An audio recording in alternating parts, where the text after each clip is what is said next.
नमस्कार.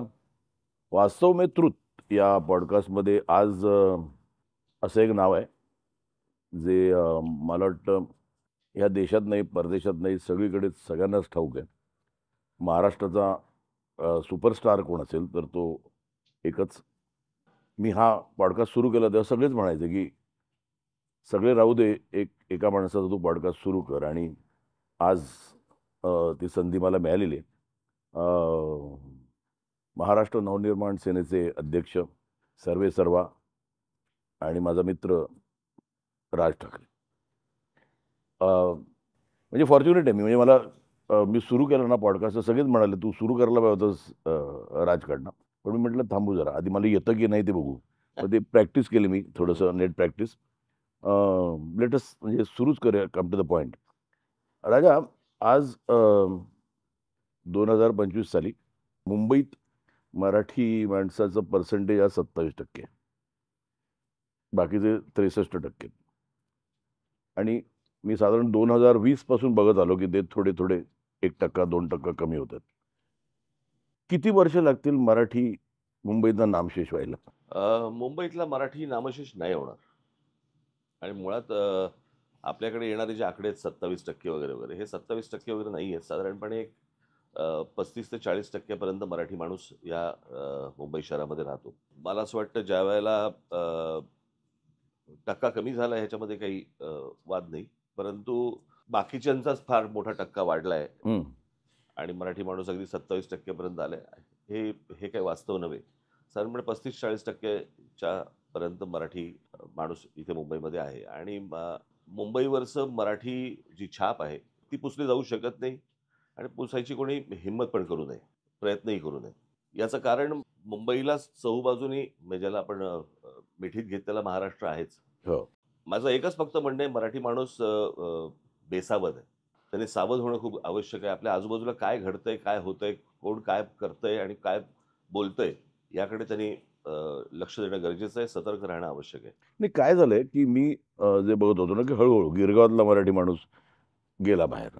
म्हणजे मुंबईतून बाहेरच गेला. म्हणजे तो ठाणा, कळवा किंवा नाही, आज पण हे कसं होतं या सगळ्या गोष्टीमध्ये, आपण फक्त महाराष्ट्राचं उदाहरण देतो. हे प्रत्येक राज्यामध्ये ही गोष्ट होते, की लहान घर असतं, कुटुंब मोठं होतं, वाढतं, मुलं होतात, ती मोठी होतात, मग त्यांची लग्न होतात, त्या घरामध्ये राहू नाही शकत. मग हळू दुसरीकडे स्थलांतर होतात. आत्ता जर समजा आपण बघितलं, की अ, अ, आत्ता इथे समजा शिवाई पार्क, दादर, माहीम या भागामध्ये जर समजा जे टॉवर्स झालेत किंवा अनेक ठिकाणी जे टॉवर्स आहेत, आपल्याला असं वाटतं सगळे इथे मराठी लोक राहतात. तुम्ही जर नीट बघितलं तर त्या टॉवरमध्ये तुम्हाला मराठी माणसं दिसतील. सो मराठी माणसाला काय घरं परवडत नाहीत आणि तो तिथे राहत नाही असं काही नाहीये. हे आपले भ्रम आहेत. आणि मुळात ह्या गोष्टींकडे बघताना प्रत्येक माणूस तसा विचार करत असतो. म्हणजे प्रत्येक राज्यातला माणूस. आणि तो काय असा संपत नसतो.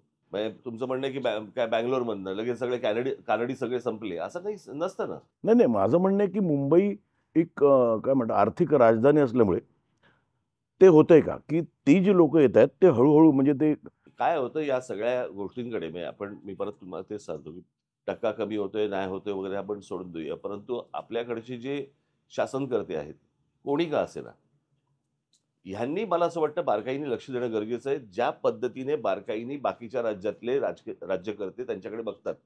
म्हणजे उदाहरणार्थ सांगतोय. म्हणजे आता मी परवा दिवशी माझ्या भाषणामध्ये पण म्हटलं, की आपण 370 कलम रद्द झालं. ते कोणी म्हणतात नाही झालं, कोणी म्हणतात झालं. आपण त्या वादात नको जाऊया. पण आपल्याला माहिती 370 कलम रद्द झाल्याचं आपल्याला कळलं. 370 कलम म्हणजे काय? तर जिथे तुम्ही जागा घेऊ शकत नव्हतात, तिकडे आता तुम्ही जागा घेऊ घेऊ शकता. शकता. मग हे फक्त काश्मीर आहे का? तुम्ही हिमाचल प्रदेशमध्ये जाऊन तुम्ही स्वतःची 1 इंच जमीन घेऊन दाखवा. तुम्ही आसाम, मणिपूर आणि हा सगळा जो भाग आहे त्याला ज्याला 7 सिस्टर्स म्हणतो आपण, तिकडे जाऊन तुम्ही 1 इंच जमीन घेऊन दाखवा. लांब कशाला जा? तुम्ही बाजूच्या गुजरातमध्ये जा आणि इतर राज्यातनं कोणी तिथे जाऊन ॲग्रीकल्चर लँड विकत घेऊ शकतो का ते बघा. म्हणजे आपल्याकडच्या शासनकर्त्यांनी, राज्यकर्त्यांनी पक्षीय मतभेद बाजूला सारून मला असं वाटतं या गोष्टीकडे बघणं खूप आवश्यक आहे. नुसते भाषा दिवस साजरा करणं आणि अभिजात भाषेचा दर्जा मिळणं ह्याने फक्त मराठी नाही राहणार आहे. नाही, माझं म्हणणं तेच आहे की महाराष्ट्र म्हणजे कुणी यावं आणि टिचकी मारून जावं तसं झालं. एक्झॅक्टली. म्हणजे आज मी पवनाच्या इथे गेलो, त्या डॅमच्या बाजूच्या सगळ्या जमिनी. त्या आता सर्रास हो, कोणी येतं, कोणी विकत घेतं, काही चाललंय. कुठेतरी त्याच्यावर म्हणजे आता मुंबईचा प्रश्न माझा काय म्हणणं आहे, की मुंबईला वाचवण्याला फक्त आता काही कॅलॅमिटी किंवा एक एपिडेमिक पाहिजे का?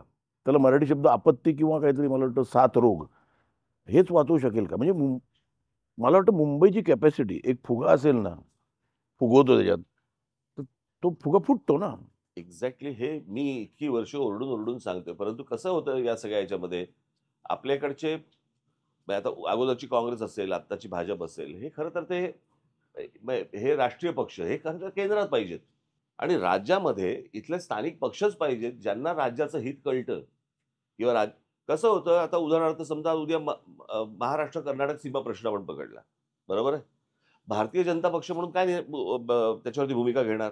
त्यांच्यासाठी कर्नाटक पण आहे महत्वाचं, त्यांच्यासाठी महाराष्ट्र पण आहे महत्वाचं. भूमिकाच नाही घेऊ शकत. मला असं वाटतं, की राज्यातल्या लोकांनी या गोष्टींचा विचार करणं गरजेचं आहे. जाऊ तुम्ही पश्चिम बंगालमध्ये जा. हं. लोकं बंगाली म्हणून उभे राहतात.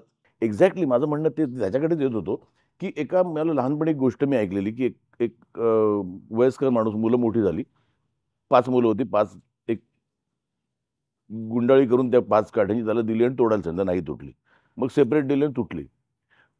तसं इथे होतंय का? की आता म्हणजे आज 3 शिवसेना आहेत इथे. शिवसेना नाही 3 सेना आहेत. हां. प्रश्न असा आहे, की या सगळ्या ह्याच्यामध्ये काय होतं, मराठी माणूस हा एकत्र येऊ नये याच्यासाठी अनेक लोकांचे प्रयत्न सुरू आहेत. आणि तो एकत्र येताना दिसला, की त्याला पहिल्यांदा जातीमध्ये फोडतात, की एकदा जातीत विभागला गेला, की हा कधी मराठी म्हणून एकत्र येणारच नाही. हे ज्या प्रकारचं षडयंत्र महाराष्ट्राच्या बाबतीत कसं आहे, महाराष्ट्र तुम्ही जर समजा आपण नीट इतिहास जर समजा पाहिला या सगळ्या गोष्टींचा, तर तुम्ही बाकीच्या खरं तर राज्यांचा महाराष्ट्राकडे बघण्याचा किंवा बाकीच्या राज्यकर्त्यांचा महाराष्ट्राकडे बघण्याचा हा दृष्टिकोन तुमच्या लक्षात येईल, मी काय म्हणतोय त्याच्यानंतर. मी कालच्या माझ्या भाषणामध्ये सांगितलं, की हा मुळात हिंद प्रांत, या हिंद प्रांतावरती आतापर्यंत सर्वांनी येऊन बाहेरून राज्य केलं. इथल्या लोकांनी या हिंद प्रांतावरती राज्य केलेले फक्त मराठे होते. मराठेचा अर्थ जात नव्हे हां. हो, हो. मराठेचा अर्थ हो, सगळे ते ते आले. हो. म्हणजे महाराष्ट्राने राज्य केलं. आणि ती जी सल आहे, की ही अशा प्रकारे हे आक्रमक आहेत, अशा प्रकारे हे आक्रमण करतात, हे अशा प्रकारे हे प्रदेश पादाक्रांत करतात. हे सगळ्यांना जे माहिती आहे त्याच्याप्रमाणे ज्या मग पानिपतामध्ये काय झालं आपण पाहिलं आणि हो. त्याच्यानंतरचा सगळा इतिहास आपण पाहिला. तर सर्व बाजूनी जर समजा आपण संस्कृतीच्या बाबतीत बघूया, सगळ्याच बाबतीत महाराष्ट्र हा मोठाच होता आणि मोठाच आहे. सगळ्यांना आता महाराष्ट्र हवा आहे आणि त्याच्यासाठी जर महाराष्ट्रात मराठी म्हणून जर समजा तुम्ही एकत्र आलात, तर ते फोडण्याचा प्रयत्न होतो आणि त्या सगळ्यांना जातीमध्ये विभागलं जातं. काहींना असं वाटतं, की आपण जातीमध्ये विभागलं तर आपल्याला मतं मिळतात. पण ती मतं मिळवत असताना आपण डोकी भडकवतोय आणि महाराष्ट्र ज्याला आपण संयुक्त म्हणतो, तो आपण विभक्त करतो आहोत. याचं भानही राहत नाही या लोकांना. नाही माझं म्हणणं तेच आहे. आता समजा अ, चेन्नईमध्ये मी चेन्नईच म्हणतो. डी-एम-के, ए-आय-डी-एम-के हे जे रिजनल पक्ष जे आहेत ना, तिकडची स्टेट ना खूप नाही, स्ट्राँग पण होत तुम्ही चालली आहे. कुठच्याही राज्यात जा. तुम्ही कुठच्याही राज्यामध्ये जा. तुम्हाला साधी गोष्ट तुम्ही गुजराती माणूस गुजराती म्हणून एकत्र येतो. कोणत्याही राज्यात गेलात तरी तो माणूस त्याच्या स्वतःच्या अस्मितेवरती एकत्र येतो. म्हणजे आता गेली निवडणूक जर समजा तुम्ही पश्चिम बंगालची बघितली, तर त्या त्यांच्या बंगाली अस्मितेवरती ते एकत्र आले. महाराष्ट्रामध्येच काय होतं मला समजत नाही आणि आपल्या मराठी माणसांचा का असं आपण विभक्त आहोत आणि अशा प्रकारे आपण का विचार करतो मला समजत नाही आपल्याला. कारण कसं म्हणतो, की मराठ्यांचं हित बघणारी समजा शिवसेना होती. हं. नंतर मनसे होती. आता शिंदे सेना आहे. काय होतं, की मराठी वोट्सना हे तिघांमध्ये वाटले जातात असं वाटतं का तुला? नाही, हे बोर्ड डिव्हाईड अँड रूल असं आहे का? प्रश्न असं हे मुळात हा थॉट प्रोसेसच चुकीचा आहे. हं. असा विचार करणं. कसं होतं, की ज्यावेळेला तुम्ही कुठेही गेलात, समजा तामिळनाडूमध्ये जरी गेलात तुम्ही, तरी तिकडे 4 पक्ष आहेत. त्या 4 पक्षांना मतदान करणारे तमिळ लोकच आहेत. ते नाही बोलत, की 4 ठिकाणी तमिळ लोकं जातात म्हणून. पण प्रश्न असा आहे, की कावेरीच्या प्रश्नावरती सगळे ज्यावेळेला एकत्र येतात, ती गोष्ट मला असं वाटतं सर्वात महत्त्वाची आहे. कसं आहे, की आता उद्या ह्याना मराठी माणूस मतदान करतो, ह्याना करतो, ह्याना करतो, हा विषय नाहीये. आतापर्यंत मग साधी गोष्ट आपण लक्षात घेऊया ना, की शिवसेनेचा जन्म समजा मराठी माणसाच्या न्याय हक्कासाठी झाला, बरोबर आहे? मग इतकी वर्ष काँग्रेस कोणाच्या मतांवरती होती? मराठी माणसाच्या मतावरतीच होती ना? म्हणजे काँग्रेसनेच मुंबई द्यायला अपोज केलेलं ना महाराष्ट्राला. कुठे? मुंबई महाराष्ट्राला द्यायला काँग्रेसनेच आधी अपोज केलेलं. ते काँग्रेसमध्ये पण कोणी अपोज केलं होतं हे पण हो, महत्वाचं आहे हां. मोरारजी देसाई. नाही, मोरारजी वगैरे खूप हा. नंतरचे आहेत. कळलं का? पहिल्यांदा मुंबई महाराष्ट्राला मिळू नये याचं पहिल्यांदा जर कोणी बोललं असेल तर ते वल्लभभाई पटेल बोलले. का? कारण ती गुजरातची पाहिजे म्हणून. हे मी हवेत स्टेटमेंट करत नाही. आम्ही त्याचे तुम्हाला दाखले देऊ शकतो मी. हे पहिले मुंबई महाराष्ट्राला मिळू नये याचा उच्चार करणारे याच्यावरती आचार्य यात्रांचे लेख आहेत. नाही, पण नाहीतरी ते केंद्रशासित प्रदेशच झालं असतं ना. तसं त्यांचं प्रश्न असा प्लॅन आहे चालू ना, होतं. पहिलं केंद्रशासित करायचं आणि नंतर अटॅच करायचं. कारण तसं मुंबईवर म्हणजे त्यावेळेला म्हणजे त्यावेळेच्या मुंबईमध्ये मी जे लहानपणी ऐकलं ती कोळी, आगरी हीच लोकं होती ना इथे. नाही पण भंडारी लोकं हेच होते. नाही, नाही, प्रश्न असा आहे ना, की या लोकांना असं वाटतंय, की ही राजधानी गुजरातकडे पाहिजे. मुंबई गुजरातकडे पाहिजे. हे यांचं पहिल्यापासूनचं स्वप्न होतं. संयुक्त महाराष्ट्र लढाच कशावरती झाला? महाराष्ट्र गुजरात ह्याच्यावरतीच तर लढा झाला ना. अच्छा, म्हणजे मुंबई महाराष्ट्राला मिळावी म्हणून नाही फक्त. नाही, नाही. अरे मुंबई गुजरातला हवी होती. याच्यावरनंच तर लढा झाला ना. ही गुजराती माणसांची मुंबई आहे म्हणून. अच्छा, त्यावेळेला तितकेच होते जितके आता आहेत ते? गुजराती फार कमी होते. मराठी टक्का त्यावेळेला म्हणजे संयुक्त महाराष्ट्र ज्यावेळेला झाला त्यावेळेला मराठी टक्का साधारणपणे अ, मुंबईमध्ये 65% वगैरे असेल. 65-67%. नाही काय आहे त्याचा इतिहास तुम्ही जर नीट समजून घेतलात ना तुमच्या लक्षात येईल, की काय चालू आहे आता आपल्या आजूबाजूला. हे काय जमिनी घेत आहेत. हे बघा जमीन जाणं म्हणजे तुमचं अस्तित्व जाणं आहे. मी जे सतत सतत सातत्याने मी सांगत असतो माझ्या भाषणांमधनं, की आपण ज्याला इतिहास म्हणतो, तो इतिहास भूगोलावरती आहे. हिटलरने किती प्रदेश काबीज केला आणि नेपोलियनने किती प्रदेश काबीज केला आणि मग औरंगजेबाने किती प्रदेश काबीज केला आणि कोणी किती प्रदेश काबीज केला, त्याला आपण इतिहास म्हणतो. म्हणजे दुसऱ्या महायुद्धाचा समजा आपण इतिहास वाचायचा ठरवला. दुसऱ्या महायुद्धाचा इतिहास म्हणजे काय? तुम्ही मोगल एम्पायर घेतलं समजा, त्याच्यानंतर मराठा साम्राज्याचा इतिहास जर समजा घेतला, तर मराठा साम्राज्य कुठपर्यंत पसरलं, त्याला आपण इतिहास म्हणतो ना. हो. म्हणजे त्या भूप्रदेशावरती, त्या जमिनीवरती तुमचा इतिहास ठरलेला असतो. ती जमीन जर तुमच्या पायाखालची गेली ना, आत्ता इथे नवी मुंबईला काहीतरी नवी मुंबई नाही, तुमच्या एअरपोर्टच्या जवळ आता अंबानीला काहीतरी 5,000 एकर जमीन दिली आहे. 5,000 एकर जमीन. त्या अदानीला इथे धारावी दिली आहे, अजून तिकडे पुढे अजून काही जमिनी दिल्या आहेत. पण तुला वाटत नाही का, की धारावी एकत्र हे डेव्हलप होणं गरजेचं आहे आणि तशी कोणाची क्षमता आहे हे का? प्रश्न असा आहे ना, मराठी माणसाच्या म्हणजे अस्तित्वावरती वरवंटा फिरवून जर समजा प्रगती होणार असेल ना, तर ती नको प्रगती आम्हाला. आज जे काही फ्लायओव्हर्स आणि जे काही ब्रिजेस आणि वगैरे होते, हे दिसायला छान दिसतंय. पण ह्याच्यातनं जर समजा मराठी माणसाचं अस्तित्व संपणार असेल, तर नकोय ते आम्हाला. मी काय कुठच्या प्रगतीच्या आड नाही येणार. उलट प्रगती ही झाली पाहिजे. महाराष्ट्राची प्रगती झाली पाहिजे. पण पण प्रश्न असा आहे, की ते जे रस्ते बांधले जात आहेत, त्या रस्त्यांच्या आजूबाजूच्या जमिनी ह्या जर समजा तुम्ही फक्त जमिनी विकणे एवढाच विषय असेल आणि त्या पण दुसऱ्यांच्या म्हणजे घशामध्ये तुम्हाला घालायच्या असतील आणि तिकडनं जर आणि त्याच्यानंतर तुम्ही म्हणणार, की "अरे, प्रगती तर झाली, टॉवर दिसतायत आणि मग बाकीचे लोकं गेले कुठे आमचे? बाहेर गेले." मी एक्झॅक्टली तेच विचारलं ना, की हळू ते मुंब्रा पण हेच लोक. म्हणूनच मला असं वाटतं, की मराठी माणसाने या गोष्टींकडे जागृत होऊन पाहणं गरजेचं आहे, की आपल्या आजूबाजूला काय चालू आहे. नाही, आपण रिएक्टच करत नाही ना.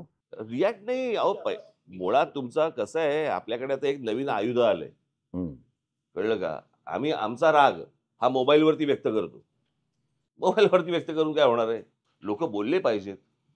लोकांनी दुसऱ्यांना समजवलं पाहिजे, सांगितलं पाहिजे.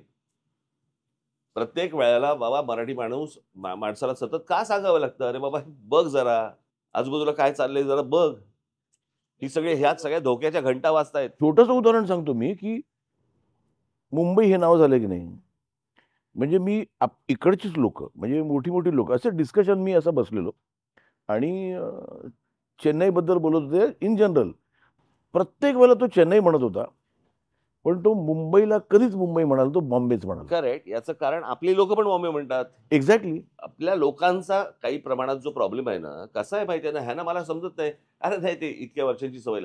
ओबेरॉय शेल्टनचं नाव बदललं, की तुम्ही लगेच दुसऱ्या नावाने हाक मारता त्या हॉटेलला. का चेन्नई म्हणतात की. नाही, नाही चेन्नईला सोडा ना. आता एक-एक हॉटेल जेव्हा ते नवीन-नवीन मॅनेजमेंट्स येतात आणि ज्यावेळेला हॉटेलची नावं बदलतात, त्याबरोबर तुमच्या लक्षात राहतात. आणि आपल्या शहराचं मुळात मी आता काही मराठी लोकं होते, ज्यावेळेला मी त्यांना समजावून सांगितलं, की मुंबई का? कशासाठी? तर ह्या 7 बेटांवरती एकच मंदिर होतं मुंबादेवीचं आणि हो. मराठी माणूस देवीला आई म्हणतो. तर ज्या वेळेला बाहेर सगळे लोक ज्यावेळेला जायचे मंदिरात चाललाय, तर कुठे चालला रे? नाही, मुंबईला चाललो. सो हे इतक्या वर्षांचं जे सुरू आहे, त्याच्यावरती मग काही उत्तरातले लोक येत गेले, त्यांना मुंबई म्हणता येईना, ते मुंबई म्हणायला लागले. ब्रिटिशर्स आले, त्यांना मुंबई म्हणता येईना, ते बॉम्बे म्हणायला लागले. प्रश्न असा आहे की कोणाच्या दुसऱ्यांच्या ॲक्सेंटवरती किंवा दुसऱ्यांना काही बोलता येत नाही. आता उदाहरणार्थ नॉर्थ, बरोबर आहे? नॉर्थच्या भाषांमध्ये नाहीये, नाहीये, नाहीये. आपण ऋषी म्हणतो, ते ऋषी म्हणतात. आपण कमळ म्हणतो, ते कमल म्हणतात. त्यांना बोलता येत नाही म्हणून तुम्ही का बदलताय? आपल्या लोकांनी ह्या गोष्टींचा विचार केला पाहिजे, की नाही, या शहराचं नाव मी मुंबई असंच याच्यापुढे म्हणणार. कोणी किती काही म्हणू देत. बाहेरचे लोकं येतात अरे मी तुम्हाला महेश, तुला मी एक गोष्ट सांगतो. ज्या दिवशी मुंबईचं नाव बदललं, हं. बदललं म्हणजे बदललं नाही, जे मूळ नाव होतं ते ठेवलं. ते ठेवलं. हो. बरोबर? त्यावेळेला मी लंडनला होतो. आणि मला लंडनमध्ये कळलं, की सुप्रीम कोर्टाने असा निर्णय दिला. मुंबईच्या बाबतीत आणि मद्रासच्या बाबतीत. मी ब्रिटिश एअरवेजने येत होतो. लँड झाल्यावर ही ब्रिटिश एअर होस्टेस बोलली, "welcome to Mumbai international airport." हे 3-4 दिवसातली गोष्ट असेल ना. हं. त्यांना समजलं आणि अजून आम्हाला नाही समजत. आणि आपले आणि काही म्हणजे आपल्या इंडस्ट्रीमधील लोकांना तर जामच आहे. हो. की म्हणजे त्यांना काय वाटतं मला कळत नाही आणि त्याच्या मागे एक भावना आहे, ती आपण समजून घेतली पाहिजे. आता त्यांचं कसं होतं, मद्रास, बरोबर आहे? मी ज्यावेळेला तिकडे गेलो होतो एकदा, त्यावेळेला त्यांनी मद्रासच्या काहीतरी वेगळीच हिस्ट्री मला सांगितली होती, की हे नाव का पडलं वगैरे. हं. पण त्याचं मूळ नाव आहे चेन्नईपुरम. मला असं वाटतं चेन्नईपुरम म्हणजे काहीतरी स्मॉल टाउन काहीतरी अशा अर्थाने ते काहीतरी होतं. मग त्याला काहीतरी आता इतिहास पण सांगतात, की चेन्नई का नाव आहे वगैरे वगैरे. पण ते आता कोणीही माणूस बोलताना चेन्नई म्हणतो, बरोबर आहे? याचं कारण ते कडवट आहेत. अरे आपण कडवट होतो ना. नाही ना, गेलं ना सगळं.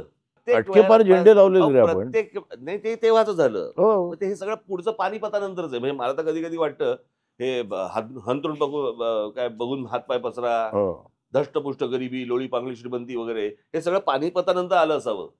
पण प्रत्येक वेळेला काय इंजेक्शन द्यायला लागतं का रे? जागे राहा म्हणून. आपल्या सभोवताली काय चाललंय हे बघायला नको का तुम्हाला? प्रत्येक वेळेला आपले मान खाली घालून पुढे जायचं. एक्झॅक्टली. आता बरं तू म्हणालास की डेव्हलपिंग म्हणजे डेव्हलपमेंट कोणाला नको. तर माझ्या असं एक लक्षात आलंय की तू ज्यावेळेला गुजरातला गेलेलास ना, त्यावेळेला तू खरंच त्याची तारीफ केलीस. द वे गुजरात डेव्हलप होत होता. प्रत्येक राज्य झालं पाहिजे. मोदीजी त्यावेळेला माझं तर नाही, म्हणणं नाही. आहे, प्रत्येक राज्य झालं झालं पाहिजे. पाहिजे. माझं म्हणणं तेच आहे. म्हणजे तू मला असं वाटतं, म्हणजे मला वाटतं की कधी-कधी अशी मला कायम खंत वाटते, की थोडंसं तू तेच थोडंसं ठेवलं असतं तर तू महाराष्ट्रात मुख्यमंत्री झाला. काय ठेवलं असतं? म्हणजे सी एक कुठेतरी तू सेल्फिश वागला नाहीस. मला वाटतं थोडा सेल्फिश वागला असतास. तू would have kept with the ruling party. नाही, म्हणजे तर काय तू मला कळलं नाही. मला प्रश्नच नाही कळला. म्हणजे तू अपोज करत गेलास ना. आज बीजेपी कोणाला बरोबर अपोज करू राहिला दिलं? असतास तू. नाही, नाही, बीजेपीचा काही संबंध नाहीये. प्रश्न भाजप तुम्ही बाजूला काढा. हे बघा, महाराष्ट्राचा विकास आराखडा मांडणारा पहिला पक्ष, हं.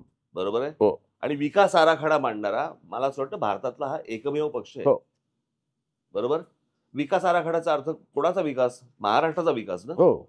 मग प्रश्न असा आहे, जो माणूस विकासाची गोष्ट बोलतो, जो माणूस स्वाभिमानाची गोष्ट बोलतो, त्या माणसाला तुम्ही दूर हे बघा, मला मतं नाही दिली ना कोणी, तर माझं काही जात नाही. पण ज्यांच्या विरोधात मी तुमचा स्वाभिमान जागवायचा प्रयत्न करतोय, ती माणसं तुम्हाला हसतायत. मी काय बोलतोय हे आज नाही कळणार. हे कालांतराने समजेल, की राज ठाकरे बोलत होता ते बरोबर बोलत होता. त्याला वेळ वेळ निघून गेलेली असेल. नाही मला कायम असं वाटतं, की तू थोडंसं सेल्फिश वागला असतास. नाही, नाही, बघा प्रश्न असा आहे ना, नाही ते सेल्फिश. माझ्यासाठी मी ते तुझ्यासाठी म्हणून म्हणत नाही. नाही, नाही, सेल्फिश. तुझा स्वार्थ नाही. प्रश्न तो असा मला आहे वाटतं ना, महाराष्ट्राचा स्वार्थ. प्रश्न असा आहे, की या सगळ्या ह्याच्यामध्ये हात मिळवीन तुम्हाला. बरोबर आहे? नक्की मिळवेल. काही प्रश्नच येत नाही. पण मराठीच्या बाबतीत मी कोणापुढे सरेंडर नाही होणार. नाही सरेंडर नाही होणार. माझं म्हणणं तेच आहे. इतकं तुझं मराठी ना, की ते 2 कंबाईन झाले असते, तर मला वाटतं, की त्या महाराष्ट्राच्या नाही, पण फायद्यात झालं मला असं असतं. वाटतं, की गेल्या काही 10-15 वर्षामध्ये महाराष्ट्राचं राजकारण पण बदललं. सगळ्याच गोष्टी खूप बदलल्या आता. म्हणजे जर समजा तुम्ही गेल्या 10-12 वर्षामधलं जर समजा नुसतं राजकारण नाहीये. म्हणजे आताचे तुम्ही सोशल मीडिया बघतोय आपण. हे सगळं गेल्या 10-12 वर्षातलं आहे हो. सगळं. कळलं का? हे व्हॉट्सअप पासून सगळ्या गोष्टी लोक त्याच्यातच रमायला लागलेत. मला एकाच गोष्टीच वाटतंय, की हे काय व्हॉट्सअप फक्त महाराष्ट्रामध्ये नाहीये. देशभर आहेत, जगभर आहेत. पण बाकीच्या राज्यांमधला जो माणूस, आता उदाहरणार्थ समजा बंगाली माणूस आहे, तो संध्याकाळी येऊन रवींद्र संगीत ऐकतो. बरोबर? आमची लोकं ऐकतात का मराठी गाणी? मला असं वाटतं, की आपल्या भाषेबद्दल आपण काय आहोत नेमके, आपण काय होतो, आपण कसे घडलो, हे मराठी ही गोष्ट कशी उभी राहिली, आपल्या लोकांनी काय-काय आजपर्यंत त्याग केलेला आहे, बलिदान केलेलं आहे किंवा ज्या प्रकारचे प्रयत्न केलेले आहेत, हे प्रत्येक मराठी माणसाने पाहणं गरजेचं आहे, की ज्याच्यातनं आपण उभे राहिलेलो आहोत. आज आपलं इथलं अस्तित्व हे त्यांच्या कष्टावरती अवलंबून आहे. नाही मला असं वाटतं, की ती गोष्ट जर समजा आपण पकडली, तर ती मला असं वाटतं त्याचा उगम जिजाऊ साहेबांपासून पकडला पाहिजे. मग पुढे छत्रपती आमचे आलेच. मग पुढे छत्रपती संभाजी आले, बाकीचे सगळीच लोकं आली. आमचे साहित्यिक आले, आमचे संत आले. आज जगभरामध्ये तुम्ही जर समजा कोणालाही जर विचारलत, की तुम्हाला इंडस्ट्री थाटायची तर कुठे यायचंय? ते म्हणतात, की आम्हाला महाराष्ट्रात यायचंय. याचं कारण महाराष्ट्रामध्ये ज्या प्रकारचा विचार, ज्या प्रकारचं ज्याला आपण पोषक वातावरण जे महाराष्ट्रामध्ये आहे, त्याला थोडासा तडा गेला ज्यावेळेला गिरणी संप झाला. पण तरी तो तडा तसा तो तात्पुरता होता. पण आजही कुठच्याही इंडस्ट्रीला जर समजा तुम्ही म्हणाल, की कुठे यायचंय? महाराष्ट्रात यायचंय. परवा दिवशी तर मी मला इतकं हसू आलं त्यादिवशी आमचे मुख्यमंत्री फडणवीस पुढे दावोसला गेले होते आणि दावोसला जाऊन त्यांनी रिलायन्स बरोबर करार केला.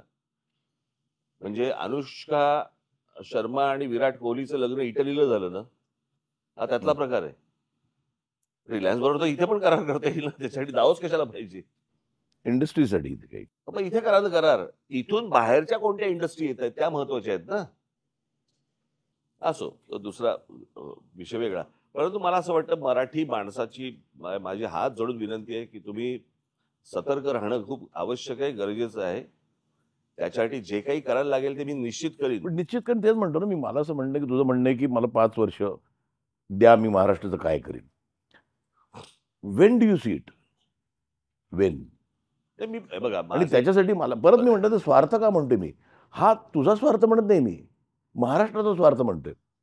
मी का म्हटलं तुला, की आज समजा शिवसेना फुटली. नाही फुटलीच तर तुम्ही अजूनही एकत्र येऊ शकता का? अजूनही एकत्र येऊ शकता का? हे अख्ख्या महाराष्ट्राचं काय म्हणतात स्वप्न आहे. हे बघा प्रश्न असा आहे ना, की या सगळ्या ह्याच्यामध्ये कुठच्याही मोठ्या गोष्टीसाठी मला असं वाटतं आमच्यातले वाद, आमच्यातली भांडणं, आमच्यातल्या गोष्टी या किरकोळ आहेत. महाराष्ट्र खूप मोठा आहे हो. कळलं का? या महाराष्ट्राच्या अस्तित्वासाठी, मराठी माणसाच्या अस्तित्वासाठी ही भांडणं आणि हे वाद आणि ह्या सगळ्या गोष्टी अत्यंत क्षुल्लक आहेत. अत्यंत क्षुल्लक आहेत. त्याच्यामुळे एकत्र येणं आणि एकत्र राहणं यात काही मला फार कठीण गोष्ट आहे अशातला मला वाटत नाहीये. परंतु विषय फक्त इच्छेचा आहे. हा एकट्या माझ्या इच्छेचा नाहीये विषय आणि माझ्या काही स्वार्थाचा पण विषय नाहीये. मला असं वाटतं आपण लार्जर पिक्चर बघणं गरजेचं आहे मी महाराष्ट्राचं. महाराष्ट्राचा मी स्वार्थ. पाहतोच आहे. मी पाहतोच आहे. म्हणजे तर माझं म्हणणं आहे, की सगळ्या महाराष्ट्रातल्या राजकीय पक्षांमधल्या सगळ्या मराठी लोकांनी येऊन एकच पक्ष काढावा. माझं म्हणणं तेच होतं. म्हणजे आता कसं समजा, म्हणजे आता एकत्र येणं शक्य नाही. तर आता जेव्हा ही शिंदे सेना झाली, म्हणजे शिवसेना झाली. नाही पण ते तर काय तू आहे टेक ओव्हर करायला हरकत नाही, नाही, नव्हती. नाही. म्हणजे not as a take over तसं नाही. नाही, त्याच लोकांना घेऊन ते एक युनायटेड वी मी स्टँड. आयत्या पिठावर रेघोट्याने मारत. पहिली गोष्ट असं आहे ना, मुळात शिंदेचं बाहेर जाणं आणि शिंदे फुटणं आणि आमदार घेऊन बाहेर जाणं हा एक वेगळ्या राजकारणाचा भाग झाला. बरोबर आहे. आणि मी शिवसेनेतनं बाहेर पडणं अ, हे काही मी काय माझ्याकडे आले होते ना, आमदार खासदार सगळे आले होते. मला त्याच वेळेला शक्य होतं ना. पण माझ्या मनामध्ये एकच गोष्ट होती, बाळासाहेब सोडून मी कोणाच्याही हाताखाली काम नाही करणार. कळलं का? म्हणजे त्यावेळेची परिस्थिती अशी होती. म्हणजे मी जेव्हा बाहेर पडलो त्याच्यानंतरचा हा माझा विचार आहे. परंतु मी जेव्हा शिवसेनेमध्ये होतो त्यावेळेला मला काय ब ब बाळासाहेब असेल, उद्धव असेल, उद्धवच्या बरोबर काम करायला मला काहीच हरकत नव्हती. पण समोरच्याची इच्छा आहे का मी बरोबर काम करावं? महाराष्ट्राची इच्छा आहे ना. पण तेच तर ना, मग महाराष्ट्रात जाऊन सांगावं तिकडं. प्रश्न असा आहे ना, मी असल्या छोट्या-छोट्या गोष्टींमध्ये मी कधी माझं काय म्हणतो आपण त्याला इगो-बिगोमध्ये आणत नाही, आणला नाही पण नाही. माझं दुःख काय आहे, की आज काही प्रॉब्लेम झाला. म्हणजे मराठी पाट्या म्हणा, टोल म्हणा, मराठीचा कुठे वापर होत नाही, कुठल्या त्या कॉमेंट्री म्हणा किंवा मराठी माणसाच्या नोकरीत काही प्रॉब्लेम झाला, तिकडे त्याला काही प्रॉब्लेम झाला तिकडे सगळीकडे मनसे लागतील. ते प्रॉब्लेम सॉल्व्ह करायला मनसे लागतील. मग म्हणजे मराठी माणसाने या गोष्टींचा विचार करणं गरजेचं आहे. मला मला माहिती आहेत ना, असे अनेक लोक आहेत, की भारतीय जनता पक्षाला मतदान करणारे आहेत, पण काही लागलं त्यांना, की ते आम्ही इकडे येतात. हेही मला माहिती आहेत. तर माझं माझं म्हणणं तेच आहे. माझं म्हणणं उद्या, की मला वाटतं, की आज म्हणजे for the betterment of Maharashtra, महाराष्ट्राच्या चांगल्यासाठी मनसे आणि भाजप एकत्र येणं गरजेचं आहे. ते कसं आहे ह्या सगळ्या परत मी तुम्हाला तेच सांगतो, की मी जे महाराष्ट्राबद्दल किंवा मराठी माणसाबद्दल बोलू शकतो, करू शकतो आणि ज्या प्रकारचा सापळा तोडू शकतो, भारतीय जनता पक्षाबरोबर मी बरोबर येणं हे राजकीय होईल. कळलं का? परंतु सगळ्याच वेव्हलेंथ आमच्या जुळतील असं नाहीये. परंतु आता नाही, नाही, वेव्हलेंथ नाही जुळणार. हं. राजकारणामध्ये कुठच्या कधी काय गोष्टी घडतील सांगता येत नाही. बरोबर आहे. कळलं का? म्हणजे उद्या आमचे हात जोडलेही जातील एकमेकांबरोबर शेक हँड म्हणून किंवा समोरासमोर येऊन हात जोडलेही जातील. कल्पना नाही. राजकारणामध्ये सगळ्या गोष्टी बदलत असतात आणि आता तर सगळ्याच गोष्टीला इतका वेग आलेला आहे, की त्याच्यामध्ये कधी कुठची गोष्ट काय नाही, होईल? आज काय आहे म्हणजे महाराष्ट्राचं आता समजा सेंटरला तेच राज्य आहे आणि म्हणजे let us face the facts. म्हणजे आज पार्टी म्हटली तरी म्हणजे आज समजा ऑपोजिशन पार्टी आली रुलिंगला देशात, तर 10 डोकी येऊन ते ओरबाडून खातील देश. भाजप हे आहे आता तो हे आपल्यासाठी एक पॉझिटिव्ह आहे ना. नाही, नाही. ह्या सगळ्या गोष्टी जरी असल्या, तरी पण शेवटी थॉट प्रोसेसमध्ये पण खूप फरक आहे ना. विचारधारेत खूप फरक आहे. ज्या गोष्टी मी बोलू इच्छितो, करू इच्छितो, हा विषय फक्त डेव्हलपमेंटचा नाही, नाहीये. तूच करू शकशील ते. म्हणजे हां, तुझंच मी परत ऐकतील मी मी हे मी म्हणतोय. परत तेच सांगतो ना, हा विषय फक्त डेव्हलपमेंटचा नाहीये. मला जे महाराष्ट्र जो हडपण्याचा जो प्रकार जो मला दिसतोय चहूबाजूनी, सगळ्या बाजूनी, मला असं वाटतं की त्याच्या विरोधामध्ये मी ज्यावेळेला बोलीन त्यावेळेला हे सगळे पक्ष मला किती साथ देतील मला माहिती नाही. राजकीय ॲडजस्टमेंट्स ह्या वेगळ्या गोष्टी आहेत. कळलं का? शिवछत्रपती स्मारक हं. समुद्रात. म्हणजे मला माहिती आहे त्याला खर्च होईल.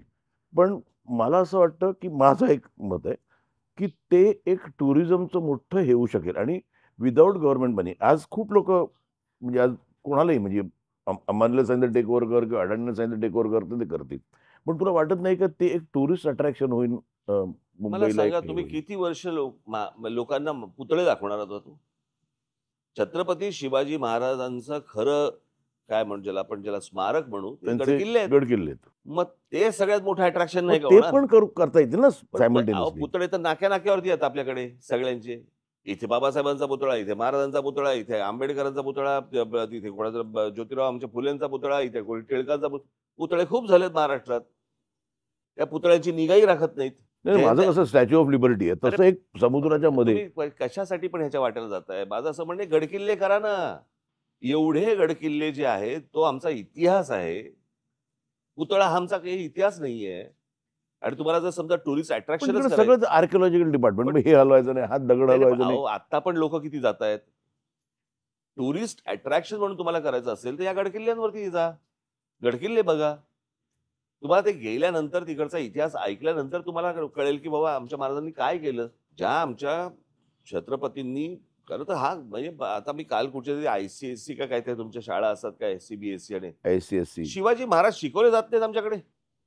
नाही, ह्या मुळात शाळा आल्या त्या तुमच्या त्या ह्यांच्यासाठी IAS अधिकारी आणि ह्यांच्यासाठी त्या मुलांसाठी आल्या की यांच्या ट्रान्सफर होतात म्हणून त्यांचा काय सिलेबस बदलू नये वगैरे वगैरे वगैरे ह्याच्यासाठी. म्हणून आता त्याच्या शाळाच्या शाळा सगळ्या देशभर सुरू झाल्या. आणि त्याच्यामध्ये तुम्हाला छत्रपती शिवाजी महाराज शिकवता येत नाहीत. म्हणजे ज्याला आपण क्रांतीचा उगम ज्याला म्हणतो आपण या हिंद प्रांतातला, त्याचा इतिहास तुम्हाला सांगता येत नाही. फ्रेंच रेव्होल्युशन शिकवताय तुम्ही. आम्हाला काय चाटायचं ते? नाही, माझं म्हणणं आहे की काहीच चाटायचं नाही. फ्रेंच रेस्टॉरंटमध्ये जाऊन ऑर्डर देता येत नाही आम्हाला. नाही, माझं म्हणणं तेच आहे की माझ्याकडे काय हिस्ट्री हा दुर्लक्षित सब्जेक्ट काय आहे ते. माझं म्हणणं कारण त्याच्या परीक्षा घेतल्या जातात. आता तू मला सांग की मोहम्मद गझनी कधी आलेला आहे इंडियामध्ये? 1200 मध्ये. नाही, एक्झॅक्ट साल आठवतोय का? त्यासाठी मी मोहम्मद डोकं गझनी फोडलं. 10व्या शतकात. हां. किंवा तो कुतुबुद्दीन कोणतो आले ते कोणालाच माहीत नाही ना. हं. का नाही? कारण त्याच्या परीक्षा घेतल्याचं प्रेशर एवढं होतं ना. आज हिस्ट्री शिकवायला आज एवढी म्हणजे एखाद्याला सांगितलं कॉन्ट्रॅक्ट दिला अख्खं हिस्ट्री तुम्ही मला एका नाही, नाही, पण कार्टून फॉर्ममध्ये द्या. कुठचा पदार्थ कुठच्या रेस्टॉरंटमध्ये चांगला मिळतो हे माहिती आहे ना. हे बघा, जो देश, जो प्रदेश आपला इतिहास विसरला ना, तो संपला. पण इतिहास माझं ते म्हणणं आहे, इतिहासाची आवड होऊ दे. प्रॉब्लेम कुठे होतो बाबा, आणि आपण बरोबर आहे ना. प्रश्न असा आहे ना, कोण कुठच्या साली जन्माला आला ना, कळलं का? याच्याशी आपल्याला कर्तव्य नाहीये. त्या इतिहासातनं बोध आपण काय घेतोय, मला असं वाटतं तो शिकवणं जास्ती गरजेचं आहे. म्हणजे आपण एक साधी गोष्ट लक्षात घेऊया, की 2.5, 3, 3.5 जिल्ह्याचं राज्य असलेला एक आमचा राजा. बरोबर आहे? आणि एवढं मोठं साम्राज्य असलेला एक औरंगजेब, तिथून आमच्या राजाला मारायला का निघतो? आणि जाताच येत नाही त्याला पुन्हा.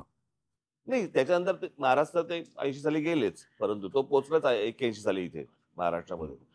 पण त्याला असं का वाटलं, की इथे येऊन या 2.5-3 जिल्हे 4 जिल्हे असतील. एका जिल्ह्याच्या राजाला तिथून येऊन मारावं, असं का वाटलं? पण त्याला साऊथला जायचं होतं ना. That was one. मग मग इथे का राहिला? जाताच 27 आलं नाही ना त्याला इथे. 27 वर्ष तो इथे जगत राहिला, लढत राहिला. इथेच बरोबर आहे? मेला. म्हणजे नरहर कुरुंदकरांचं एक फार छान वाक्य आहे, की मराठे सगळ्या लढाया हरत होते. पण औरंगजेब एकही लढाई जिंकत नव्हता. औरंगजेब राजा आहे ना तो. हं. त्याला मध्ये कळलं नसेल, की ज्याला आपण मारायला निघालोय, तो माणूस तर गेलेला आहे. मग आपण का चाललोय तिकडे? आपण परत जाऊ आता आग्र्याला. तो का आला इथे? म्हणजे एखादा राजा गेल्यानंतर त्याच्या प्रजेने एवढ्या प्रकारे मोठा लढा दिलेला हा एकमेव इतिहास आहे. बरोबर आहे? मग छत्रपती शिवाजी महाराज जर गेले होते, तर हा माणूस 27 वर्ष इथे काय करत होता? संभाजीराजांशी लढला, ताराराणी साहेबांशी लढला, संताजी धनांशी लढला, राजाराम महाराजांशी लढला. मग इथे का लढला तो? कशासाठी आला होता? तो माणूस शिवाजी महाराज या माणसाला मारायला निघाला होता. त्याला कळलं होतं. तो शिवाजी या 3 अक्षराचा विचार मारायला निघाला होता. त्याची एक गोष्ट लक्षात आली होती, हा जर विचार पसरला या देशात, या भूभागात, तर आपलं काही खरं नाही. आणि पुढे तेच घडलं, ज्याला आपण मराठा साम्राज्याचा इतिहास ज्याला म्हणतो ना, तेच पुढे घडलं. एवढा बलशाली इतिहास असलेला आपला महाराष्ट्र, आपली मराठेशाही, आपण इतिहास विसरून बसलोय, आपण अस्तित्व गमावून बसलोय. म्हणजे एक्झॅक्टली मला कळकळीने तुझाच पॉडकास्ट का करायचा होता, की आपण आपलं अस्तित्वाचं हरवलं कायमचं घालवून बसणार आहोत का? 100% घालून बसू. अहो, मराठी भाषा कधी टिकेल? जेव्हा मराठी माणूस टिकेल ना. मराठी माणूसच जर समजा तुम्ही जर त्याचंच अस्तित्व जर समजा तुम्ही संपवून टाकलं, कसले अभिजात भाषेचा दर्जा मिळाला काय, नाही मिळाला काय? इतकी प्रचंड संत परंपरा असलेला हा महाराष्ट्र तुम्हाला कुठच्या प्रदेशात मिळणार नाही हो, कुठच्या राज्यात मिळणार नाही हे.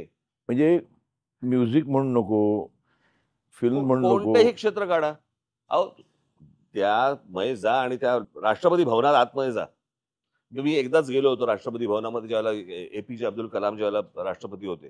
आत गेलो, पेंटिंग्स पाहिली. सगळ्या राष्ट्रपतींची पेंटिंग्स आहेत आतमध्ये. एक मोठाच्या मोठा पॅसेज आहे. जाताना मी पाहिली, येताना पाहिली. पेंटिंग पाहिली, खाली वाचली.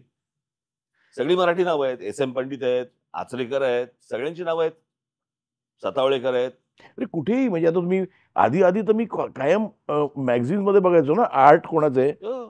सगळे मराठी होते. नाही, आजही आहे तो. प्रश्न असा आहे ना, आपण या सगळ्या दबावाखाली आपण हरवून बसलेलो आहोत.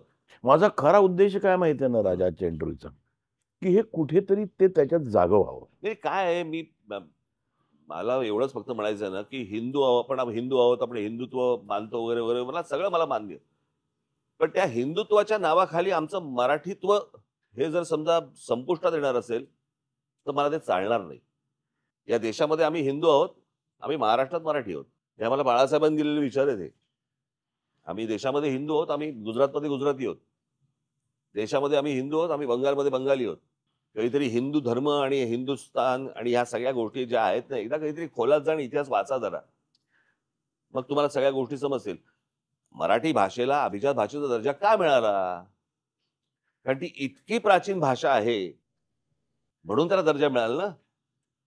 आणि आज आमची मराठी मुलं-मुली एकमेकांशी बोलताना हिंदीमध्ये बोलतात. अरे, ज्याला 125-150 वर्षाचा इतिहास आहे त्या भाषेला, हिंदी भाषेला, ती भाषा तुम्ही बोलताय. भाषा वाईट नाहीये. भाषा कोणतीही चांगली जगातली.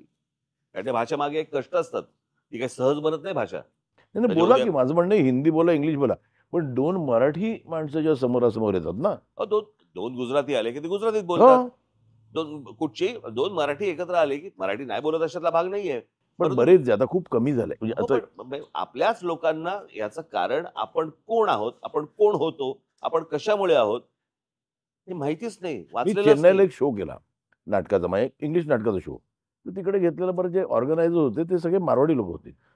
आणि मग त्यांनी नंतर डिनर ठेवलं, सगळे होते तिकडे. आणि पण ते मारवाडी पण एकमेकांशी तमिळमध्ये बोलत होते. नाही काय म्हणून मगाशी तू जे बोललास ना, की या सगळ्या ह्याच्यामध्ये कॉम्प्रोमाईज करून आपण असं केलं पाहिजे, तसं केलं पाहिजे, राजकारण असं केलं पाहिजे. सगळं मला मान्य आहे. मी काय फार ताठर भूमिका घेऊन मा वगैरे असं असं नाही. माझं म्हणणं पण आहे, की प्रश्न असा आहे ना, की हं, कसं होतंय, की कोणाच्या तरी कच्छपी लागून आपण आपलं मूळ जे अस्तित्व आहे, ह्यालाच समजा आपण आखुडतं मी जर समजा घेतलं उद्या, मग काही उरलंच नाही मग. आणि नुसत्याच राजकारणासाठी आणि नुसत्याच त्या निवडणुकांसाठी आणि कुठच्या गोष्टींसाठी मी उगाच घरंगळत जाणारा माणूस नाहीये. नाही, माझं म्हणणं आहे महाराष्ट्रासाठी. नाही, महाराष्ट्रासाठी माझं असं म्हणणं आहे, मराठी माणसाने या गोष्टींचा विचार करणं गरजेचं आहे, की मला कोणाच्या दावणीला बांधू नका. नाही, कळलं मी का? तोच प्रश्न विचारला, तुम्ही हे एकत्र बघा या मैत्री किंवा हे हे कुठच्या पक्षाबरोबरची मैत्री मी समजू शकतो. पण त्या मैत्रीमध्ये जर समजा माझा कडवटपणा पातळ होणार असेल, तर तो मला चालणार नाही. माझ्या बरोबरीने ह्या महाराष्ट्रामधला जो मराठीचा कडवटपणा आहे, हा त्या कोणत्याही तो इतर पक्षांनी देखील तेवढाच जपला पाहिजे. कोणी भाजप असेल, अजून कुठचे दुसरे पक्ष असतील किंवा काही असेल, प्रत्येकाने ही ही गोष्ट कडवटपणे जपली पाहिजे. आज तुम्ही वेगळ्या पक्षात असाल, पण तो तुमच्याही अस्तित्वाचा प्रश्न असेल, उद्या भविष्यातला. तुमचं आहे अस्तित्व, ज्या गोष्टी आहेत, ह्या जर तुम्ही गमावून बसलात, कोण तुम्हाला कुत्रं विचारणार आहे का? पण माझं म्हणणं काय आहे, की एक माझं ना कायम असं म्हणणं आहे, की यूथ पॉलिटिक्सकडे येणं खूप गरजेचं आहे. बरोबर आहे? तर अशी पॉलिसी का नाही करू शकत मनसे, की 50-60% of the candidates are below 45. आहेतच माझे. हां, मनसेचे आहेतच, म्हणजे हो, ते हो, यंगच आहेतच. आहेत त्यामुळे. मला काय त्याला नाही, आणि बायकांचं हे, आणि माझं म्हणणं आहे, की हा रूल करू शकत नाही, की पण ते माझं म्हणणं आहे, मला हे की बघा किमान माझी किमान 12वी पास किंवा 10वी पास तरी माझं कॅन्डिडेट. माझं म्हणणं आहे, की माझ्या पक्षात असू दे, इतर कोणत्याही पक्षात असू दे. तुम्हाला राजकारणात यायचं आहे ना, मग त्याला काहीतरी कारण पाहिजे तुम्हाला राजकारणात यायला. कळलं का? राजकारण करायचं ना. हे नुसतंच बाबा मला राजकारणामध्ये यायचं आहे आणि मग मला आमदारकीतनं मला एवढे पैसे मिळवायचे, मग मी जमिनी घ्यायच्या, तर मला एवढंच फक्त प्रॉपर्ट्या करायच्या. हे हे राजकारण नव्हे. तुमचं काहीतरी एक ज्याला आपण काय अवघड शब्द असेल, परंतु एक तुमची एक बैठक पाहिजे. एक काहीतरी काहीतरी सैद्धांतिक बैठक ज्याला आपण म्हणतो आपण, तशी काहीतरी एक बैठक पाहिजे तुमची. या विचारांवरती काहीतरी तुमचा ठामपणा पाहिजे. आपण राजकारणामध्ये आहोत? काय करायला आलेलो आहोत आपण राजकारणामध्ये? नुसते फ्लायओव्हर आणि ब्रिजेस बांधणं हे काही नुसतं राजकारण नव्हे हो. ही तुमची जायची यायची सोय झाली. पण तुमची असण्याची, तुमच्या अस्तित्वाची सोय लावणं, हे मला असं वाटतं जास्ती महत्वाचं आहे तुमच्या जाण्या-येण्यापेक्षा. नाही, माझं म्हणणं आहे, की एक मिनिमम एज्युकेशन ठेवायचं का? मी परत या सगळ्या ह्याच्यापेक्षा माझं असं म्हणणं आहे, मराठी माणसाने जागं राहणं गरजेचं आहे. त्यांनी जागृत राहणं गरजेचं आहे. कळलं का? आणि बाकीच्या राज्यांमधली लोकं त्यांच्या त्यांच्या भाषेसाठी, त्यांच्या त्यांच्या माणसांसाठी, त्यांच्या त्यांच्या चित्रपटांसाठी, नाटकांसाठी, इतर सगळ्या साहित्यासाठी, कशा सगळ्यासाठी जसे जेवढे जागृत असतात आणि कडवट असतात, मला असं वाटतं ती गोष्ट मराठी माणसाने हरवली नाही पाहिजे. नाही, मी सिनेमाचं म्हणतो ना, तर मी तेच म्हणत होतो, की आज सिनेमा आणला कोणी या देशात? त्या दिवशी मला ते एका कार्यक्रमामध्ये सयाजी शिंदे हां. ते फार छान बोलले. त्यावेळेला कुठेतरी गेलो होतो आणि तिकडे काहीतरी तो एक माणूस का काय आता मला आठवत नाही, कोण फ्रेंच माणूस होता का कोणतरी माणूस होता का, तर हं. तो त्याच्या भाषेत बोलायला लागला. तर हं. ते बोलले की मी मराठीत जोरजोरात बोलायला लागलो. तो काय बोलतोय मला कळेना, मी काय बोलतोय त्याला कळेना. मग कोणतरी एक माणूस आला आणि मग त्याने इंटरव्ह्यू केलं आणि मग त्याच्यानंतर तो विषय संपला. पण त्याची भाषा मला येत नाही. ह्याचं काय म्हणू आपण त्याला, अ, ह्याचा कमीपणा आपल्याला वाटण्यापेक्षा माझी भाषा त्याला येत नाही, त्याला हे तुम्हाला कमीपणा समजलं वाटू पाहिजे द्यायचा. ना. त्याला कमीपणा हो, वाटवतात हो, ना. हो. मला आज कित्येक अमराठी लोकं मला दिसतात. उत्तम मराठी बोलताना, हो, हो. उत्तम मराठी बोलताना. नाही, मला काय वाटतं, म्हणजे आता मी आज या इंडस्ट्रीमध्ये आहे ना, तर मला इतकं बरं वाटतं, की मी सलमान खानला भेटलो, तर तो माझ्याशी मराठीत बोलतो. हो. अक्षय कुमार माझ्याशी बोलतो, मराठीत बोलतो. हं. आमिर खान भेटतो, माझ्याशी मराठीत बोलतो. त्याचं मला पण कौतुक आहे. नाही, नाही. पण मला खूप प्रश्न मराठी आहे ऍक्टर तर ते माझ्याशी भेटतात आणि हो इंग्लिशमध्ये पण बोलतात. प्रश्न असा आपल्याकडे आहे ना, आपल्याकडे ॲटन बरोनी केला की गांधी कळतो आम्हाला. हं. हो, आपल्याला गांधी शिकवायला ॲटन ॲटनबरोबर बरोबर लागला. लागतो. हो मग. हा एक खूप इम्पॉर्टंट प्रश्न आहे. म्हणजे तू ठरव हे करायचं की नाही. आज आज काय झालं हल्ली राजकारणात मोर दॅन की काय आम्ही सुविधा देऊ शकतो किंवा काय प्रोग्रेस करू शकतो. त्याच्यापेक्षा वीज मोफत, पाणी मोफत, हे मोफत, ते मोफत. हे किती दिवस चालणार? उद्या लोकं काम करायची बंद नाही का होणार? ही गोष्टच मुळात चुकीची. पहिली गोष्ट म्हणजे कोणी तुमच्याकडे फुकट काही मागत नाहीये आणि तुम्ही फुकट द्यायच्या एकदा सवयी लागल्या की त्या जाणार नाहीत. म्हणजे मी मागे पण म्हटलं होतं की आता ती कुठची ती ह्याची लाडकी बहिणी योजना, बरोबर आहे. महिलांना हाताला काम मिळालं पाहिजे. त्यांना स्वाभिमानाने उभं केलं पाहिजे. अनेक महिला आहेत ज्या स्वकष्टाने, स्वकर्तृत्वाने उभ्या आहेतच, प्रश्नच येत नाही. पण जर समजा तुम्हाला काही करायचं असेल, देता का नुसते पैसे काय देताय? बरं देताय ते देताय हे फक्त तुमचं झालं निवडणुकीचं, बरोबर? आता साधारणपणे काहीतरी ते काय ₹2500 ने काही गेल्या वेळेला काही 1,500 होते, आता काहीतरी 2500 ने देणार आहेत. म्हणजे साधारणपणे वर्षाला महाराष्ट्र सरकारवरती 63 ते 64 हजार कोटीचं कर्ज येणार आहे. साधारणपणे पुढच्या 5 वर्षासाठी तुम्ही काढून बघा किती होतात. म्हणजे जवळपास 3-3.5 लाख कोटी रुपयांचं कर्ज महाराष्ट्रावरती येणार दर 5 वर्षाला. कुठून देणार आहात तुम्ही? इथे तुम्हाला लोकांचे पगार द्यायला पैसे नाहीयेत. मला काही फारसं मोठं अर्थकारण समजतं अशातला भाग नाहीये. परंतु डॉलरच्या तुलनेत रुपया खाली घसरणं हे काही चांगलं लक्षण नव्हे. अरे मी ₹7 ने घेतलाय डॉलर. नाही ते झालं तेव्हाचं. हो, पण आता हो, 87 87 आहे. मग 87 प्रश्न असा आहे ना, की आपल्या देशाची आर्थिक स्थिती आता काय आहे? महाराष्ट्राची आर्थिक स्थिती काय आहे? आपण आता निवडणुकीच्या तोंडावरती उगाच लोकांना काहीतरी देण्यासाठी म्हणून, मतं मिळवण्यासाठी म्हणून आपण काय आश्वासनं देतोय? आपण काय त्याच्यामध्ये महाराष्ट्र खड्ड्यामध्ये घालतोय? आपल्याला काही कळतंय का? नाही त्याच्या विरुद्ध असं म्हणतात, की त्यांचेच पैशातनं देत आहेत परत त्यांना ना लोकांना. कसले त्यांचे पैसे? अहो प्रश्न असा आहे, की एक तुम्ही ₹1,500 देणार, बरोबर आहे? आणि महागाई वाढवून ठेवणार आणि त्याच्यातनं तुम्ही बाकीचे सगळे परत वसूल करणार. कसं आहे, एकदा कधीतरी आर्थिक विषय जे आहेत ना, हे हे ज्यांना अर्थकारण समजतं, एकदा त्यांच्याकडनं जरा समजून घ्या. मग तुम्हाला कळेल मी काय म्हणतोय ते. मग का नाही असा कोणतरी माणूस बघत who can find a solution to it? Solution काय द्यायचं आहे ह्याच्यामध्ये? अहो, ज्या लेव्हलला समजा आता पैसे जे वाटणं ज्या प्रकारे आता निवडणुका आल्यावरती जे सुरू आहे, हे कुठे नेणार आहे मला कळत नाही मला हे. या निवडणुका आणि हे महाराष्ट्र कुठे जाणार आहे मला समजत नाही मला आता.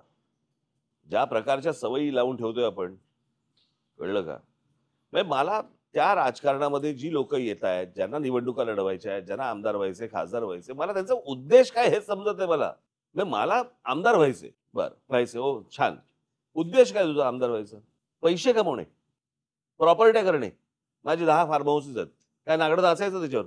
That has become a exception पण आता रूलच झालाय तो. अरे प्रश्न असा आहे, की तुला लागतात किती गोष्टी? एक घर लागतं, समजा एक फार्म हाऊस लागतं. अजून काय काय गोष्टी लागतात? किती गोष्टी लागणार आहेत? बरं सगळ्यात मला भेडसावणारा प्रश्न जो आहे ना, मला वाटतं महाराष्ट्र राज्यात सगळ्यात जास्त शेतकरी आत्महत्या होत असतील. का नाही त्याला सोल्युशन निघू शकत? खूप गुंतागुंतीचं आहे त्याच्यामध्ये.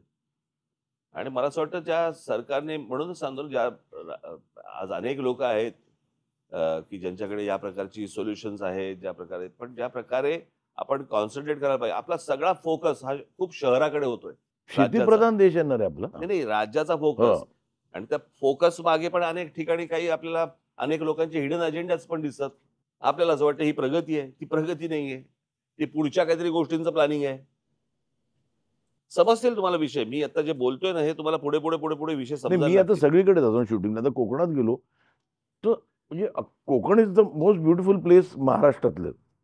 तर तिथे सगळी घरं बंद. असली त्याच्यात तर काही सीनियर सिटिझन्स आहेत. शेती नाही. सगळं झाडं वाढून ठेवली आहेत. माझं म्हणणं आहे, की ते कधी म्हणजे तुम्ही नाही, नाही. मला तेच म्हणायचं ना, की तुम्ही एका शहर मुंबईवरती, ठाण्यावरती, पुण्यावरती तुम्ही तिकडे काहीतरी करत बसलात, की लोड तिकडे येणार.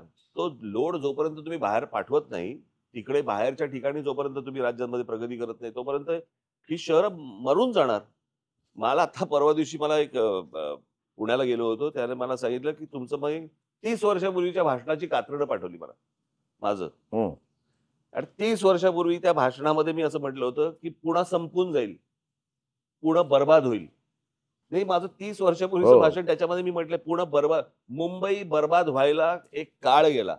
पुणं बरबाद व्हायला वेळ पण लागणार नाही. आणि पुण्याला मी त्याच्यामध्ये माझं त्या भाषणात पुण्याला लवकरच परप्रांतीयांचा विळखा बसेल. झालंच आहे ते. मी एक एक काळ होता मला पुण्याला जायला बरं तर वाटायचं 30 छानपैकी. वर्षापूर्वीचं माझं भाषण आहे पुण्यातलं. 30 वर्षापूर्वी तर काही नव्हतं तशी परिस्थिती. हे मी तेव्हा बोलून ठेवलं होतं. मी काही भविष्यवेत्ता नाहीये. मी काही ज्योतिषी नाहीये. पण ज्या प्रकारे आजूबाजूला ज्या काही गोष्टी चालू आहेत, जे मी ऑब्झर्व्ह करत असतो, त्याच्यातनं काय घडू शकतं, याचा नक्की मला ठोकताळा आहे. नाही, मी आता काय केलं ना, थोडंसं मी रिसर्च केलं फार्मर्सबद्दल. तर म्हणजे काही क्षुल्लक कारणासाठी म्हणजे कर्ज एक आहे. मुलीचं लग्न करू शकत नाही म्हणून आत्महत्या. एक तर आत्महत्या अशी आहे, की त्यांना अ, प्रजासत्ताक दिनाच्या दिवशी मुलीचं काहीतरी फंक्शन होती म्हणून अहो, माझा मूळ जे विषय आहेत ना, युनिफॉर्म एक्झॅक्टली म्हणजे फाटलाय. मूळ विषय आहेत ना हां. तुमचे, या सगळ्या गोष्टींकडनं लक्ष भरकटवायचं आणि तुम्हाला जातीपातीमध्ये आणून भांडणं करायला लावायची. हे सध्याचं महाराष्ट्राचं निव्वळ राजकारण सुरू आहे. ज्या समाजांमध्ये हे वाद निर्माण करतायत, त्या समाजालाही माहीत नाही हे कशासाठी चालू आहे, काय चालू आहे आणि कोणासाठी चालू आहे. निवडणुका येतील, मग हे मतदान करतील, रागाच्या पोटी या सगळ्या गोष्टी होतील. पुढे ह्यांच्याकडे कोणी विचारणार नाहीये. मग there should be a solution. म्हणजे मी म्हणतो ज्या राज्यात सोल्युशन शिवाय जर लग्नावर करोडो रुपये खर्च पण होतात. सोल्युशन शिवाय जर मतं पडतायत, तर कशासाठी सोल्युशन द्यायचं? का कोण देईल? भोळसटपणाने जर समजा मतदान तसंच होत असेल, कोण कशाला देतील?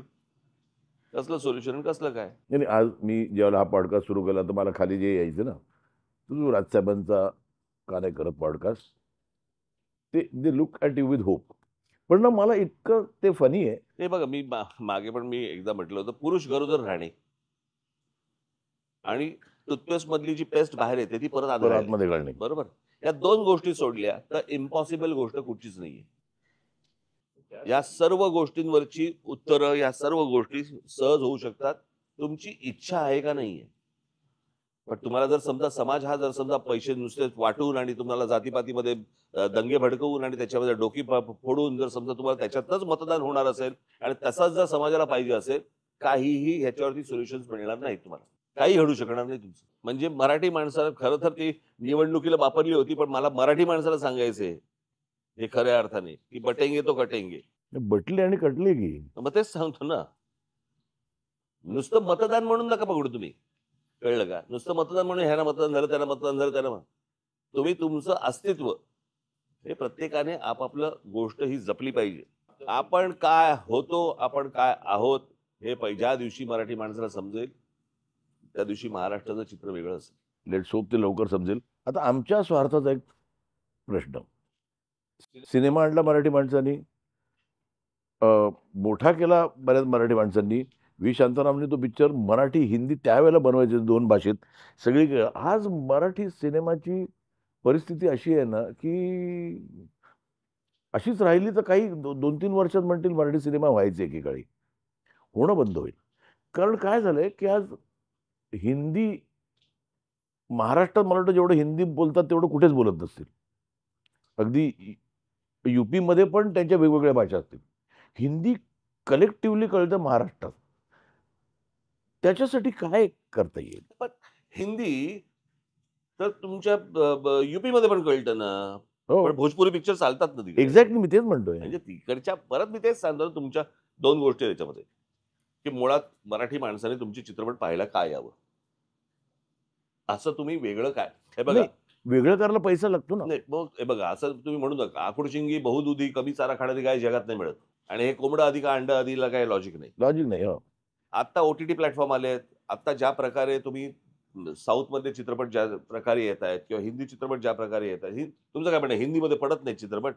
नाही, नाही, पडतात तेवढेच. करेक्ट. साऊथमध्ये पण पडतात. परंतु मला असं वाटतं मराठी चित्रपटाच्या कथानकाने जरा आजूबाजूचं वातावरण पाहून काट टाकणं खूप आवश्यक आहे. मला आठवतं मागे आपण जेव्हा तो थिएटरचा विषय आला होता, की मराठी चित्रपटात थिएटर मिळत नाही. त्यावेळेला मी ज्यावेळेला आंदोलन केलं त्याच्यानंतर हे थिएटर सगळे मिळायला सुरुवात झाली. पण त्यावेळेला मी एक बैठक घेतली होती एम-आय-जीला आणि मी त्यांना सांगितलं होतं, की मी तुम्हाला थिएटर्स मिळवून देऊ शकतो. मी तुम्हाला प्रेक्षक मिळवून नाही देऊ शकत. प्रेक्षक तुमचा तुम्हाला आणायला पाहिजे. म्हणजे तुम्हाला तो चित्रपट चांगला वाटेल किंवा नाही वाटेल हा सोडून द्या. परंतु मराठी चित्रपटाला प्रेक्षक जात नाही असं तुम्ही अजिबात म्हणू नका. तो चूझी आहे, तो जाणार. आता तो कुठचा तो महिलांचा चित्रपट आला होता, बाई पण भारी तेव्हा. बाई पण भारी देवा.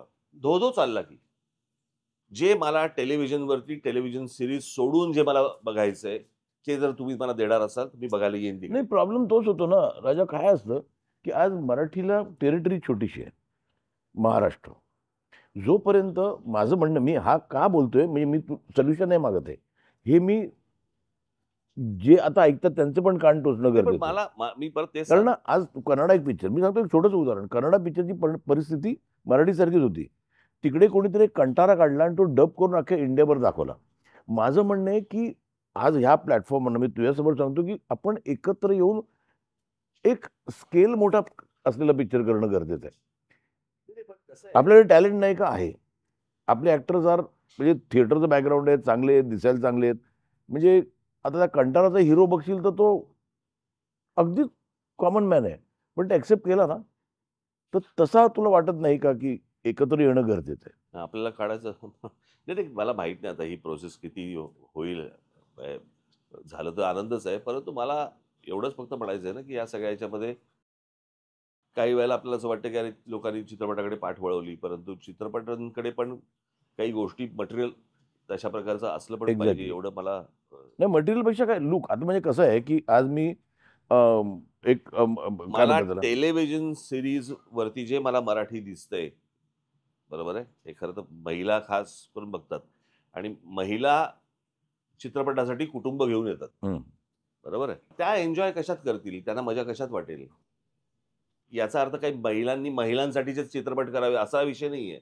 पण त्यांना ते आनंद वाटला पाहिजे, की मला टेलिव्हिजन सीरीज या ज्या चालू आहेत आता माझ्या, ज्या मी बघतेय, मला त्या खूप आवडतायत. ते सोडून मला जर काही मिळणार असेल, तर मी जरूर बघायला जाईल. तर माझं म्हणणं आहे की तिकिटाचे पैसे ₹200 घेऊन गेलो. आज मला ते ₹200 मी तसा मराठी माणूस खरा तर नाटक वेडा आहे. तेच हां. म्हटलं मी, पण तो नाटकाला तो 500. पहिल्यापासूनच तसा आहे हो, ना. हो. नाही, नाही. हे आता मी हे थोडं माझा स्वार्थ त्याच्यात काढतोय, की आज ₹200 मी घेऊन जातो आणि मी एक कुठल्यातरी मिसळच्या दुकानात जाऊ शकतो. मला ₹200 त्यांनी सोय केली, की मी 5 स्टारमध्ये पण जाऊन जेवू शकतो. तर मी नाहीच जाणार ना ते. प्रॉब्लेम हा होतो, की स्केल वाईज ना आपला पिक्चर कमी पडतो. म्हणजे माझं इथून फक्त आपल्याला बोध हे घेणं पाहिजे, की आपल्याला स्केल वाईज निदान त्यांच्या जवळ येणं गरजेचं. आज साउथ इंडियन पिक्चर काय, सब्जेक्ट्स, तो पुष्पा 2 नावाचा पिक्चर पाहिला. म्हणजे का असं झालं ना? पण तो स्केल त्यांनी जे काही हे करतात त्यामुळे आले ना. तर आपण पण एक जरा स्केल वरती गेले तर मला वाटतं वी कॅन आपले पण पिक्चर आपण डब करून सगळीकडे दाखवू शकतो. बघू. बरं. एक खूप, खूप, खूप महत्त्वाचा प्रश्न. ज्यावेळेला तू शिवसेना सोडलीस तर अख्खा महाराष्ट्र हळहळला ऑब्व्हियसली. कारण मराठी माणसाचा पक्ष. ज्या दिवशी तू ठरवलंस, तू बाळासाहेबांसमोर बसलास, तेव्हा काय झालं? व्हॉट डिड बाळासाहेब से? मला उगाच एक काय झालं म्हणजे? बाळासाहेबांशी काय डिस्कशन झालं? तू सांगितलंस साहेबांना, की काका मी चाललो. हां, तेव्हा काय फारसं डिस्कशन नाही झालं. मी त्यांना सांगितलं मी. त्यांना तसा अंदाज आला होता त्या सगळ्या गोष्टींचा. आणि उठलो मी, निघतो. असे हात केले त्यांनी. अशी मिठी मारली. जावं. सांगून निघालो मी. मी काही गद्दारी करून नाही गेलो. मी काही माणसं फोडून नाही गेलो. मला तुमच्या लोकांचा कोणाचा विश्वास पण बसणार नाही. म्हणजे कधीतरी माझ्या घरच्यांना विचारा, मग तुम्हाला कळेल. नवीन पक्ष काढणं-बिडणं माझ्या डोक्यात पण नव्हतं. बंद करायचं आता हे सगळं. मग मी ज्यावेळेला आलो त्यावेळेला ते सगळे लोकं इथे माझ्या घराच्या बाहेर सगळे आले-बिले वगैरे, वगैरे सगळं. मग मी महाराष्ट्रात म्हटलं, कोणीतरी मग मला सांगितलं, की आपण एक महाराष्ट्र दौरा करू. महाराष्ट्र दौरा केला. दौरा केल्यावरती मला ज्या प्रकारचे रिस्पॉन्स मला मिळायला लागला. अनेक लोकं बोलले, की आपण पक्ष काढला पाहिजे. मला असं वाटतं ही गोष्ट जानेवारीतली असेल. मग विचार करतो, काय ना, पक्ष काढायचं म्हणजे किती सोपी गोष्ट आहे का ती, पक्ष काढायचं. बरं, बाळासाहेब हयात असताना काढलेला पक्ष आहे आम्ही. हो. हां. पक्ष काढायचं, मग नाव काय ठेवायचं, मग झेंडा काय घ्यायचा वगैरे, वगैरे अशा खूप गोष्टी त्याच्यात झाल्या आणि मग एक दिवस ठरवलं, की करायचं. पण काय इमोशनल मोमेंट असेल तो. मी तेच ना, म्हणजे एक माझं माझं असं म्हणणं आहे, की वडील विरुद्ध काकाच्या लढाईत काका हरले.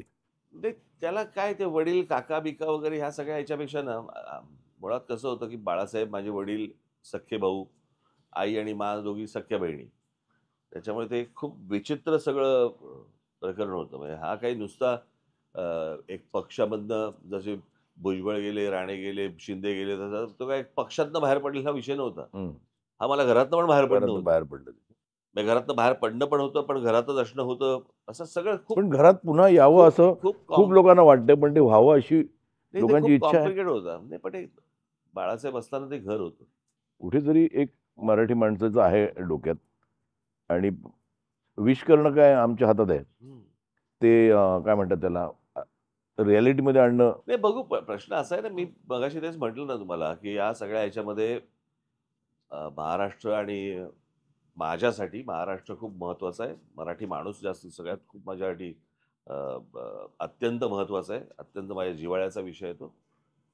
महाराष्ट्राचा इतिहास माझ्यासाठी अत्यंत जिव्हाळ्याचा विषय आहे. आणि ती गोष्ट सगळ्यात मोठी गोष्ट आहे. त्यांच्यासमोर कुठचीही भांडण आणि वाद मला असं वाटतं अत्यंत दुय्यम, तिय्यम दर्जाचा आणि अत्यंत फालतू गोष्टी आहेत, विषय आहेत. त्याच्यामुळे आणि भविष्यात तुझ्यातला काय घडेल? कार्टूनिस्ट आम्हाला पुन्हा कधी बघायला मिळणार हो, आहे रेग्युलरली. व्यंगचित्र करायची आता सुरू करतोय भाऊ. कारण what a cartoonist can say in one cartoon can be said in 10 meetings. तर त्याची पण वाट बघतोय. आणि करू. अजून काय सगळंच विचारलं मी. बहुतेक राहिलं तर आपण पार्ट 2 करू. आणि खूप ते मनातले प्रश्न होते जे आणि तू खूप चांगली उत्तरं दिलीस. All the best. आमची इच्छा आहे की तुला कधीतरी 5 वर्ष नाही, 50 वर्ष हातात मिळावा महाराष्ट्र. तथास्तु. आणि म्हणजे इट वॉज अ ट्रीट. म्हणजे खूपच एक चांगला क्षण होता आज मला माझ्या मित्राचाच इंटरव्ह्यू घ्यायला. आणि तुम्हालाही आवडेल तो, माझी खात्री आहे. वास्तव में ट्रुथ.